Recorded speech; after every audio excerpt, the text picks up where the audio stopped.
مکتوب نمبر 158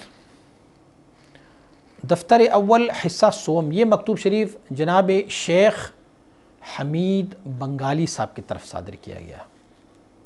اب انڈیا کی بنگال میں رہنے والے تھے اور انڈیا کے بنگال کے رہائشی تھے۔ پھر آپ علم دین حاصل کرنے کے لیے آپ تشریف لائے تھے لاہور میں۔ یہ مجد الفسانی رحمۃ اللہ تعالی کے اجل خلفاء میں سے ہیں، لیکن شروع کے ان کے حالات یہ ہے، کہتے خواجہ عبد الرحمن مفتی کابلی یہ فرماتے ہیں کہ شیخ حمید بنگالی صاحب جب تشریف لائے تھے لاہور تو انہوں نے میرے گھر کے ساتھ گھر لیا ہوا تھا، اور پھر ہماری دوستی ہو گئی تھی آپس میں، تو پھر میں ان کو گاہے بگاہے ان کے ساتھ بات چیت کرتا رہا۔ تو یہ بندہ جو تھا نا، یہ اہل اللہ درویشوں کے بہت شدید ترین منکر تھے، اور خاص کر مجد الفسانی رحمۃ اللہ تعالی کا جب انہوں نے نام سنا نا تو مجھے کہنے لگے کہ آپ بھی ان سے اکتساب کر رہے ہو؟ میں نے کہا ہاں۔ تو اس کو بہت غصہ آیا، اور خاص کر مجدد رحمۃ اللہ تعالی کے ساتھ ان کا بہت بغض رہا، بہت عداوت رہا۔ حضرت خواجہ عبد الرحمن مفتی کابلی صاحب فرماتے ہیں کہ پھر ہم یہاں سے تکمیل کر کے واپس اپنے ملک چلے گئے، تو انہوں نے شیخ حمید بنگالی صاحب نے انہوں نے میرے ساتھ وہاں پر آگرہ میں میرے ساتھ گھر قریب لے لیا، اور جب گھر قریب لیا تو مجھے کہنے لگے کہ آپ چونکہ صاحب علم ہو تو میں تم سے اکتساب کرنا چاہتا ہوں علمیت پر۔ تو گاہے بگاہے ہماری بحث ہوتی رہتی تھی، تو یہ جب مجدد کا نام سنا کرتے ہوتے تھے تو اس کو جیسے آگ لگ جاتی، اتنا نفرت کرتے ہوتے تھے۔ ایک دن ہمارے شیخ و مرشد مجد الفسانی رحمۃ اللہ تعالی آگرہ تشریف لائے تھے۔ جب آگرہ تشریف لائے تھے تو شیخ حمید کو پتہ چلا کہ وہ یہاں آئے، تو اتنی عداوت رکھتے تھے ان کے ساتھ کہ انہوں نے آگرے کو چھوڑا اور بھاگ کے ایک اور شہر گیا۔ جب تک مجدد رحمۃ اللہ تعالی آگرے میں تھا وہ آگرے میں نہیں آیا۔ آپ فرماتے ہیں نصیب کو دیکھو، قسمت کو دیکھو۔ ایک دن مجدد رحمۃ اللہ تعالی تشریف لائے آگرہ، قسمت سے شیخ حمید جو ہے وہ میرے گھر میں بیٹھا ہوا تھا، اور شیخ حمید کو نہیں پتہ تھا کہ مجد الفسانی آئے ہوئے ہیں، مجد الفسانی کو بھی پتہ نہیں تھا کہ شیخ حمید یہاں بیٹھا ہوا ہے۔ تو مجدد ہمارے گھر تشریف لائے، تو جیسے دروازہ کھولا تو پہلے نظر پڑی تو فرمایا او ہو، یہاں تو شیخ حمید بنگالی بھی بیٹھا ہوا ہے۔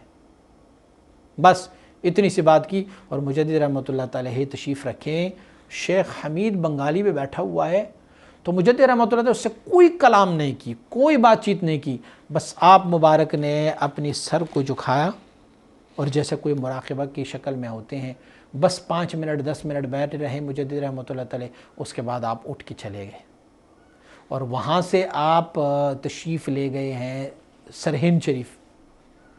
تو فرماتے ہیں مجدد رحمۃ اللہ تعالی جیسے گئے نا تو رات کو شیخ حمید بنگالی جو ہے وہ زار و قطار رونے لگا۔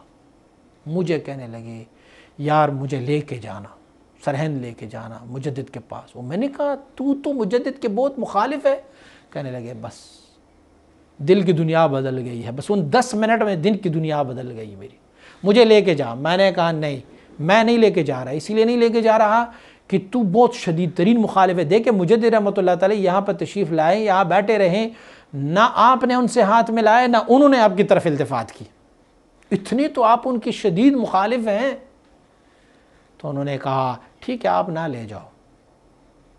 کہنے لگے 2 دن بعد میں نے پوچھا کہ شیخ حمید کہاں ہے، نظر نہیں آ رہا۔ لوگوں نے کہا شیخ حمید نہیں ہے، اور پھر مہینے کے بعد شیخ حمید سے ملاقات ہوئی تو شیخ حمید بدل گیا تھا، مجدد رحمۃ اللہ تعالی سے بیعت ہو گئے تھے، اور پھر وہ علوم و معارف جو مجدد رحمۃ اللہ تعالی نے شیخ حمید بنگالی کے نام لکھے ہیں نا، شاید ہی 2-3 اپنے خلفاء کے نام انہوں نے لکھے ہوں۔ تو مجدد رحمۃ اللہ تعالی سے جب یہ بیعت ہو کے واپس آ گئے، مجدد رحمۃ اللہ تعالی ان کو یہ مکتوب شریف لکھ کے دے دیتے ہیں، اور ان کو فرماتے ہیں کہ یہ جو مراتب کمال ہوتے ہیں، کمالات ہمارے سلسلے میں جو ہوتے ہیں، اس کے مراتب آپ کو بتا رہے ہیں۔ لوگ کہتے ہیں سلسلہ عالیہ نقشبندیہ میں یہ سبق ہے، یہ سبق ہے، یہ سبق ہے، مجدد رحمۃ اللہ تعالی تو ہمیں ان کے اسباق بھی بتاتے ہیں اور ان کے نام بھی بتاتے ہیں۔ تو مجدد رحمۃ اللہ تعالی شیخ حمید بنگالی صاحب کی طرف یہ سارے آپ فرماتے ہیں کہ مراتب کمال بہت متفاوت ہوتے ہیں، الگ الگ ہوتے ہیں، ہر بندے کی اپنی استعداد اپنی کیپیسٹی کے مطابق ہوتا ہے۔ اچھا کسی بندے کو ذکر لگ جاتا ہے لطیف قلب میں، وہ اسی میں خوش ہوتا ہے، ان کا استعداد بس لطیف قلب تک ہے، اس میں چلتا رہتا ہے، پھر اللہ کریم اس کی کیپیسٹی بڑھا دیتا ہے، ان کی استعداد بڑھ جاتی ہے، وہ لطیف روح میں چلا جاتا ہے۔ یہی آپ ان کو ارشاد فرماتے ہیں، ہر بندے کے استعداد کے مطابق ان کا حال ہوتا ہے۔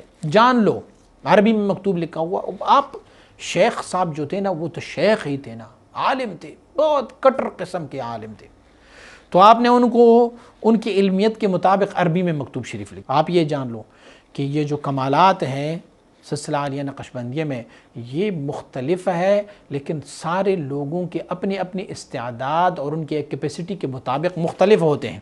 کبھی کبھار یہ تفاوت، یہ فرق جو ہے نا لوگوں کے درمیان، یہ کبھی کبھار ایسے ہوتا ہے کہ یہ کمیت کی وجہ سے اور کبھی کیفیت کی وجہ سے ہوتا ہے۔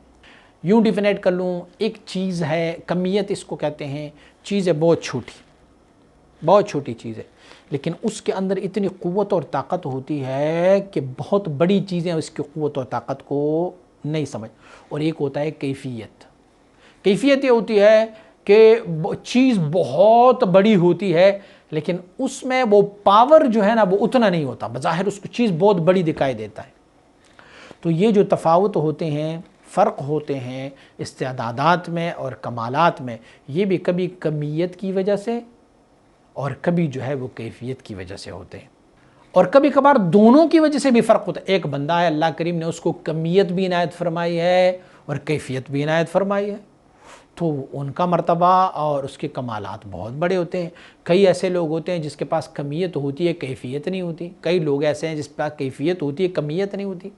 چلیں میں ایک بات سے آپ کو سمجھانے کی کوشش کر رہا ہوں۔ حضور مبارک صاحب علیہ رحمت سے ایک بندے نے پوچھا، حضور جب ہم آپ کی صحبت میں آتے ہیں تو یہاں پر وجد و حال اور کیفیت اتنی نہیں ہوتی جتنے ہم آپ کے ایک خلیفہ صاحب کا نام لیا ان کے پاس جاتے ہیں، اس خلیفہ صاحب کے پاس جاتے ہیں تو بہت بڑی کیفیت ہوتی ہے، بہت کیفیت ہوتی ہے۔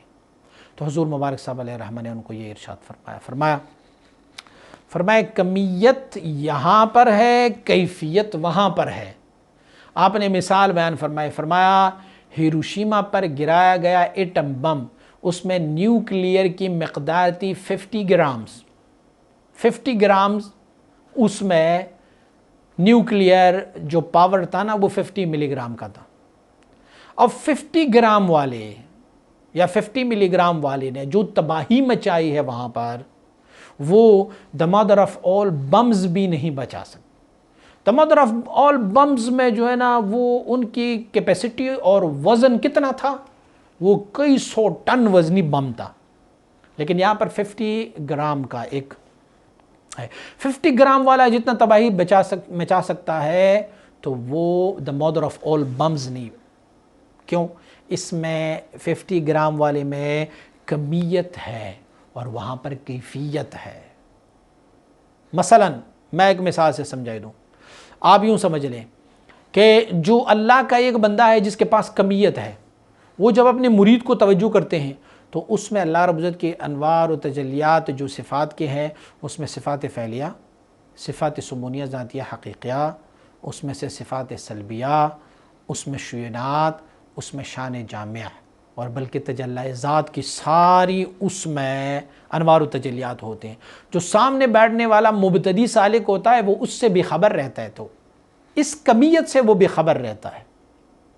لیکن ہوتا یہ ہے کہ جو دوسرا بندہ جو کیفیت جس کا زیادہ ہو، وہ جب اپنی مریدوں کو توجہ کرتے ہیں تو انہیں پتہ ہوتا ہے اسے صرف تجلی صفات فعلیہ کا فیض آگے کنورٹ کرتا ہوتا ہے، تو وہ بہت بڑا ان کو کیفیت ہو جاتا ہے۔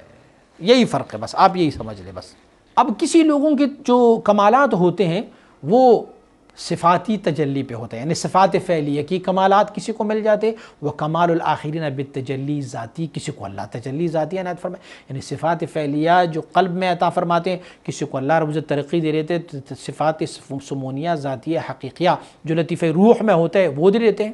آپ کو یہ سمجھ نہیں آئے گی یہ بات کہ صفاتی تجلی اور ذاتی تجلی میں کتنا فرق ہوتا ہے۔ صفاتی تجلی اور ذاتی تجلی میں بہت بڑا فرق ہوتا ہے، اور ان کے افراد میں بھی اور ان کے صاحبان میں بھی اتنا ہی فرق ہوتا ہے۔ کوئی بندہ ایسے ہوتا ہے کہ جس کو سلامتی قلب مل جاتا ہے، بس ذکر قلبی مل جائے، تجلی صفات فعلیہ مل گئے، خوش ہے، بس ایک بندے کا کمال یہاں تک ہے. اور وہ تخلص الروح، ایک اور بندہ ہوتا ہے کہ جس کو اللہ کریم نے اس کی روح کو حیات دیا ہوتا ہے، اسے تجلی صفات سبونیہ ذاتیہ حقیقیہ ہو رہا ہوتا ہے. میں پہلے عرض کر چکا ہوں کہ مجدد رحمۃ اللہ تعالی فرمایا تجھے کیا پتا کہ صفاتی اور ذاتی میں کیا فرق ہے؟ شتان ما بینہما، بہت بڑا فرق ہے دونوں کے درمیان. وہ کمال الآخر بہما، کچھ ایسے بھی لوگ ہیں جس کا قلب بھی ذاکر ہے اور روح بھی ذاکر ہے. واہ، ان کو کمیت بھی ملی اور کیفیت بھی مل گئی ہے، دونوں ان کو مل گئی ہے.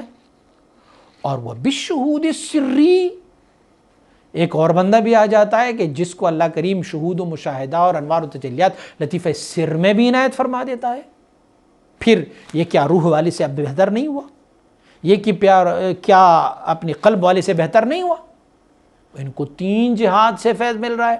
ایک اور بندہ ایسے آ جاتا ہے کہ یہ تینوں بھی اس کے ذاکر ہے، قلب، روح، سر بھی ذاکر ہے، اور چھوٹا مرتبہ بھی اللہ اس کو دے رہا ہے، خفی کا مرتبہ بھی اللہ ان کو دے رہا ہے. واہ. وکمال الرابع بذلک الاربع، ایک اور بندہ آتا ہے کہ یہ چاروں تو اس کو ملے ہوئے ہیں لیکن پانچوں بالاتصال المنسوب الی الاخفاء، اللہ کریم اس کو اخفاء میں بھی دے. تو جس کے پاس پہلے لطیفہ قلب کا ہوتا ہے نا، وہ کہتا ہے یار کیا سرور ہے، اس سے بڑھ کر اور کیا ہونا چاہیے. وہ بے خبر، تجھے کیا خبر ہے، تو ذرا ان سے پوچھ جس کا لطیفہ روح بھی ذاکر ہو چکا ہے. تجھے تو صرف تجلی صفات فعلیہ مل رہا ہے، اس پہ اتنے خوش ہو. کبھی وہ تجلی صفات سمونیہ ذاتیہ حقیقہ. اچھا جس کا روح بھی ذاکر، وہ کہتا ہے مجھے تو دو نعمتیں ملے. ارے بابا تو ذرا چل کے اس بندے سے بھی پوچھنا جس کا لطیفہ سر بھی ذاکر ہوا ہوگا. اچھا جس کا لطیفہ سر ذاکر ہوا ہے وہ کہتے ہیں مجھے تو تین کمالات مل گئے. ذرا جا کے تو لطیفہ خفی والے سے بھی پوچھے نا، ان کو اللہ کریم نے 4 کمالات دیے، وہ اس پہ بہت خوش ہوگا. ارے 4 کمالات والے، ذرا جا کے تو لطیفہ اخفا والے سے تو پوچھنا، وہ کہیں گے اللہ کریم نے مجھے تجلی صفات فعلیہ سے بھی نوازا، سمونیہ ذاتیہ حقیقہ سے بھی نوازا، صفات سلبیہ کی تجلی سے بھی، شان جامع کی تجلی سے بھی، شوینات کی تجلی سے بھی اللہ نے مجھے نوازا ہے، جس میں تجلی ذاتی بھی شامل ہو جاتا ہے. ذالک فضل اللہ یؤتیہ من یشاء. یہ مکتوب شریف تماچا ہے ان لوگوں کی منہ پر کہ جو یہ کہتے ہیں کہ سلسلہ علیہ نقشبندیہ میں جو ہے وہ کون سے لطائف کا سبق ہے. مجدد رحمۃ اللہ علیہ تو بیان فرما رہے ہیں کہ یہ لطیفے ہیں، ان لطائف میں ذکر کرتے جائیں گے. یہ تو اللہ رب العزت کی طرف سے فضل ہے کہ اللہ جس کو چاہے اپنے فضل سے نوازتا رہتا ہے. جب اللہ کریم ان 5 مراتب میں سے کسی بھی بندے کو مرتبہ دیں تو پھر اس کے بعد کیا ہے، یا تو اس کو واپس رجوع قہقری عنایت فرماتے ہیں، واپس مخلوق کی رشد و ہدایت، یعنی ظلال، پھر اسماء و صفات، شوینات و اعتبارات، سیر اللہ اور سیر فی اللہ کرنے کے بعد یا تو اللہ رب العزت اسے واپس رجوع قہقری کہ سیر عن اللہ باللہ اور سیر فی الاشیاء کی طرف لے کے جاتے ہیں، یا اسی مقام میں اللہ کریم اسے استقرار، اسی میں استحلاق، اور اللہ کریم اسی مقام میں رکھ لیتے ہیں. پھر وہ سیر عن اللہ باللہ نہیں کرتے اور سیر فی الاشیاء نہیں کرتے، ادھر جا کے خوش ہو جاتے ہیں. تو جو سارے مراتب بھی کر جائیں اور وہاں پر استقرار پائے اسی شہود و مشاہدے میں، وہ اپنے آپ کو سب سے بہتر سمجھ رہا ہے. لیکن اس سے اگلا بھی ایک مرتبہ ہے، وہ کیا ہے، وہ واپس رجوع قہقری ہے. جو دعوت خلق کے لیے جو منصب نبوت ہے، وہ طریق اور راہ شاہراہ نبوت، کمالات نبوت ہے، اسی پر یہ واپس آ جاتے ہیں. سب سے پہلا جو جا کے عروج کرنے کے بعد نزول کر لے، رجوع قہقری کرے، اس کو مقام تکمیل اور ارشاد کہتے ہیں. رجوع واپس کرتے ہیں اللہ کی طرف سے، مخلوق کی طرف رجوع کرتے ہیں تاکہ مخلوق کی رشد و ہدایت حاصل ہو جائے.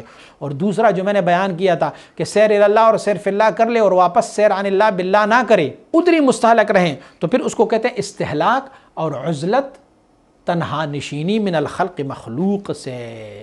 کما لا یخفی علی ارباب ہذہ الطریقہ، جیسے کہ اس طریقہ عالیہ نقشبندیہ والوں پر یہ بات ڈکی چھپی نہیں ہے، ویسے ہی اللہ رب العزت ان کو اپنی فضل و کرم سے واپس جب رجوع فرما دیتا ہے تو اسے دعوت و ارشاد کا کام دے دیتا ہے. اور اگر واپس وہ رجوع نہیں کرتے تو پھر اللہ کریم اسے عزلت من الخلق کا مرتبہ عنایت فرما دیتا ہے. پھر وہ مستحلق ولی ہے، مستغرق ولی ہے. اور جو مخلوق کی طرف واپس آتے ہیں تو اسے کہتے ہیں مرجوعین، واپس رجوع کرنے والے. والسلام اولا و آخرا.